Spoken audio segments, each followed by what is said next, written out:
다음은 이제 국내 상황 좀 짚어보겠습니다. 어제 안철수 국민의당 대표, 국민의힘과 합당 협상, 결렬됐다 이렇게 선언을 했죠. 어떻게 보면은 독자 노선을 가겠다라고 밝힌 셈인데 이 내용 좀 다뤄보겠습니다. 먼저 첫 번째 기사입니다. 제1야당과 합당 결렬 선언한 안철수, 세 번째 대권 도전 가능성이 나오는데 이게 과연 괜찮을까? 가시밭길이다 이렇게 돼 있습니다. 여기 보시면 정권 교체 힘들어지고 있다. 국민의힘에게 결렬 책임을 돌렸어요. 그리고 대선 출마 할 거냐는 질문이 나왔는데 이거는 직접적으로 대답을 하진 않았습니다. 그리고요. 제3지대 재분리기 나설 듯 김동연 전 부총리와 연대 가능성 이 질문도 있었거든요. 그러나 답을 열어놨어요. 누구나 손을 잡고 대화할 수 있다. 가능성을 열어둔 거죠. 그래서 좀 여러 가지 좀 이 관심을 좀 받고 있는 상황입니다. 자, 그럼요. 어제 기자회견을 통해서 여러 가지 얘기를 했습니다. 확인해 보겠습니다. 저는 오늘 국민의당과 국민의힘 두 정당의 통합을 위한 노력이 여기에서 멈추게 되었음을 매우 안타까운 마음으로 말씀드립니다. 쉽지 않은 결정이었습니다. 정치를 시작한 이래 많은 우여곡절이 있었지만 가장 힘든 시간이었습니다. 저의 부족함으로 인해 최종적인 결과에 이르지 못했습니다. 통합을 기대하신 국민들께 죄송하다는 말씀 올립니다. 자, 전하 변호사. 네. 야권의 관심사는 안철수 국민의당 대표 이번에도 독자적으로 대선에 나설까? 그럼 세 번째 대선 도전이 돼요. 아니면 막판에 국민의힘 최종 대선 후보와 단일화를 하려는 걸까? 전환 변호사는 어느 길입니까? 완주는 어렵다라고 봅니다. 그래서 결국은 지금이 어렵다면 11월 9일이 되면 국민의힘에서도 최종 대선 후보가 결정이 되게 되고 대선 후보가 결정이 되면 당대표에 우선하는 당무 우선권을 대선 후보가 가집니다. 그렇죠. 네, 그렇게 되면 아무래도 안철수 대표와 이준석 대표는 과거에도 그렇고 좀 껄끄러운 부분이 있지 않습니까? 그래서 안철수 대표 입장에서도 지금 이준석 대표와 협상을 하는 것보다는 특히 한 표가 더 아쉬운 그 결정된 대선 후보와 막판 단일화를 해서 본인의 몸값을 좀 올리려는 계획으로 저도 읽히고요. 또 한 가지 그럼 독자적으로 완주를 할 가능성도 있지 않겠느냐라고 보시는 분들도 계실 텐데 이 부분은 사실 명분이 좀 부족합니다. 크게 두 가지 정도의 원인이 있는데요.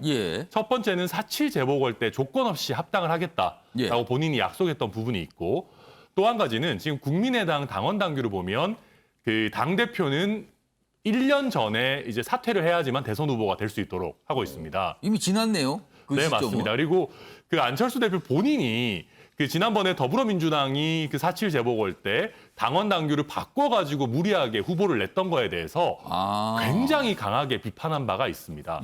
그렇기 때문에 여기서 본인이 출마하기 위해서 당원 당규를 바꿔서 합당 약속까지 뒤엎고 출마를 한다? 이거는 굉장히 명분이 없는 것이고요. 또 세 번째 시나리오로 그렇다면 김동연 부총리를 모셔와서 본인이 킹메이커를 하겠다라는 시나리오도 생각해 볼 수 있는데 네, 이건 제 추측입니다만은 제가 김동연 부총리라면 굳이 국민의당에 가진 않을 것 같아요.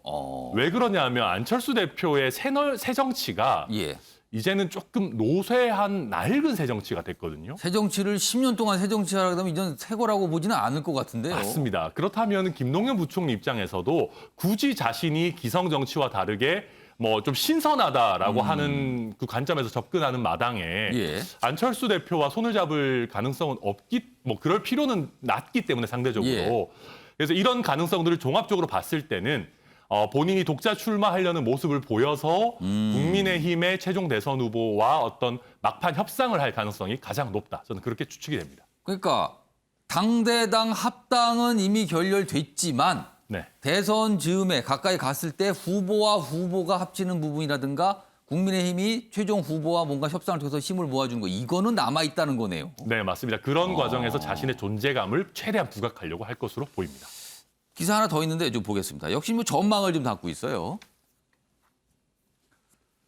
안철수 합당 결렬 선언했다. 그리고 김동연과 연합해 제3지대를 키울까? 키운다가 아니라 키울까죠. 그러니까 모른다는 거예요, 아직은요. 여기 보시면 김과 연대 뭐 이거 질문 나오니까 의논할 자세가 돼 있다. 뭐 돼 있고 역시 뭐 독자 출마한 뒤 단일화 요구할 수도 뭐 이렇게 전망들이 있어요. 이 얘기를 좀 짚어보겠습니다. 김동연 전 부총리와의 관계. 장희찬 평론가. 지금 사실 안철수 대표 그리고 국민의당 전체적으로 뭐 당 지지율, 대선 주자 지지율이 좀 미미해요. 이런 상황에서 김동연 전 부총리와 손을 잡는다, 연대한다. 어떻게 전망하세요? 가능성이 있고요. 일단 그리고 안철수 대표나 국민의당 지지율이 미미해도 저는 그 약 한 3에서 5% 정도 나오는 지지율이 굉장히 단단하고 귀한 지지율이라는 생각을 합니다. 지난 10년의 여러 가지 우여곡절 끝에도 끝끝내 안철수 대표에게 남아있는 지지율이기 때문에 예. 그 지지율이 어딘가로 쉽게 빠지거나 흡수될 만한 지지율은 아니거든요. 대선은 결국 2%, 3% 싸움이라는 말 많이 하지 않습니까? 결국에는 가면은 그 정도 차이로 승부가 나죠. 그러니까 보수 진보 총결집이었던 2012년 대선에서 박근혜 전 대통령이 문재인 대통령에게 이긴 게 3% 조금 넘어서였습니다.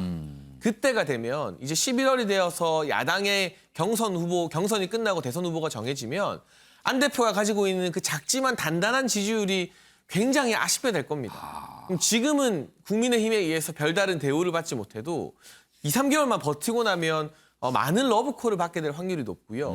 그 전에 바깥에 있는 김동연 전 이 경제부총리와 만약에 연대를 성공하게 예. 된다면 지난 4.7 재보궐에서 안철수 대표가 우선 금태섭 전 의원과 먼저 1차 단일화를 하지 않았습니까? 예. 그다음에 이제 오세훈 시장과 2차 단일화를 했죠. 그때 금태섭 전 의원이 했던 역할을 사실 김동연 전 부총리가 할 수도 있게 되는 것이고 두 분 중에 뭐 누가 이기건 또는 누가 대선 주자로 나오건 간에 상관없이 예. 중도층을 공략할 수 있는 3%나 5%는 굉장히 귀한 지지율이 될 수밖에 없기 때문에 11월에 국민의힘에서 누가 대선 후보로 선출이 되건 예. 안철수 대표에게 적극적인 러브콜을 보낼 수밖에 없다. 그 기간 동안 안철수 대표가 할 일은 적극적인 중도 확장, 뭐 김동연 전 부총리를 포함해서 이 국민의힘이 담기 힘든 여러 이 중도적이고 또 합리적인 진보에 속하는 분들을 많이 담아낸다면 지금 받는 이 합당 과정에서의 처우보다 훨씬 더 귀한 대접을 11월 이후에는 충분히 받을 수 있다고 생각을 합니다. 그러니까 지금 5% 정도의 어떤 지지율, 남짓이죠. 5% 안팎이라고 볼 수 있는데 그게 굉장히 귀한 지지율인데 왜 지금은 국민의힘에서 그걸 귀한 대접으로 안 하는 겁니까? 글쎄요. 지금 국면에서 일단은 당대표와의 협상 과정에서 예. 실무적인 문제도 있지만 좀 지나친 감정 다툼 양상으로 간 부분도 분명히 있는 것 같고요. 아직까지 국민의힘은 이제 내부 경선이 시작하는 틈 아니겠습니까? 예. 그러니까 본선에서 도움이 되는 안 대표의 지지율보다는 내부에 출마한 다양한 주자들의 어떤 이해관계라든가 내부 경선 조율만 해도 사실은 좀 신경을 다른 데 돌리기가 벅찬 그런 시점 아닌가 지금은 약간 싶습니다. 관심에서 좀 약간 벗어나 있는 상황이다. 네, 그러나 그런데- 대선이 다가오면 관심이 네, 된다. 달라지겠죠. 또 안 대표가 밖에 있는 게 저는 국민의힘에도 나쁘지 않다고 봐요. 본선 국면에서 서로 이제 양자의 후보들이 나오게 되면 예. 그 양자 대결로 이슈가 집중될 수 있는데 야권에는 안철수 대표와 국민의당이라는 새로운 또 관심거리가 남아있기 때문에 국민들의 관심이 야권에 더 오래 머무르게 하는 동력으로 안철수 대표가 역할을 할 수도 있다고 봅니다. 오창석 평론가.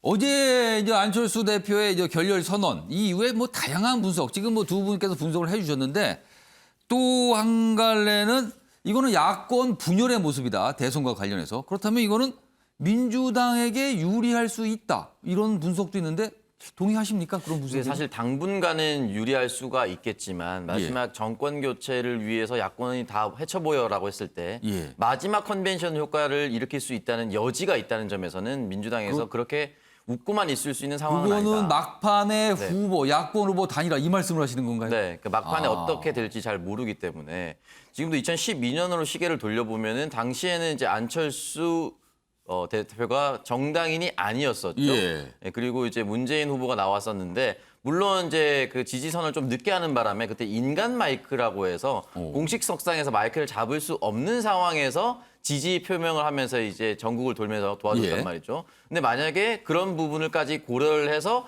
함께 하겠다라고 했을 경우에는 분명히 시너지가 있고요. 효과가 있고요. 다만 중요한 것은 선거도 기세가 굉장히 중요합니다. 예. 그러니까 계속해서 양자 대결이라는 구도로 이제 여론조사 나오고 있는데 이 양자 대결 구도에서 +1 안철수 대표의 표심이 나눠진다면 예. 그리고 그 양자 대결에서 보수의 표를 조금 더 안철수 대표가 많이 잠식하고 있으면 예. 이 양자 대결에서는 민주당 후보가 유리할 가능성이 높습니다. 어. 그렇게 만약에 대세가 빠르게 굳어져서 예. 이번에 어떻게 하든지 보수가 정권 교체를 못할 것 같다는 것이 만약에 11월 국민의힘 후보가 나오자마자 또는 12월까지 그게 이어진다면 예. 좋지는 않거든요. 그렇기 때문에 국민의힘 입장에서도 이 부분에 대해서 여러 가지 컨벤션 효과를 고려했을 때 빠르게 합당이나 빠르게 다시 세력을 합치기 위해서 노력을 할 것이라고 봅니다.